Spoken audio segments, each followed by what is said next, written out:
Hey folks, you guys need a good hitch lock to prevent thieves from trying to take your trailer, whether it's your utility trailer, your flatbed trailer, your motorcycle trailer, whatever kind of trailer you got, we've got the plan for you, okay? So you can go to the blue store, the orange store, you can get them at auto parts stores, but let's be honest, they're not that beefy.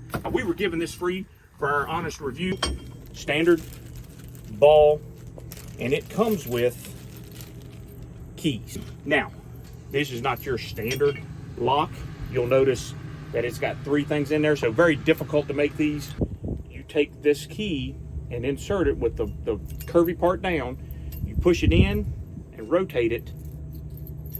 Notice that it is indented a little bit and this is not coming out, okay? So that's how it locks. You're basically putting the plunger in there and telling it stay in place until you're ready to put this in there. You have to push it a little bit, turn it, pull it out. It comes loose, and then you can pull it off. The way this would work on here is you would put that on there, put it up in place, get this key, turn it, rotate it.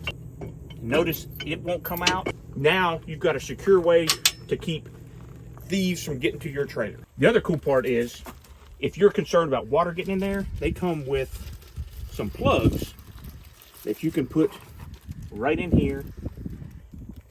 That plug will keep the water out, okay? It's not coming off, it's locked, it's secure, it's tight. And I'm looking forward to keeping this on as opposed to my other one because this is a lot more secure. Hope you guys enjoy it.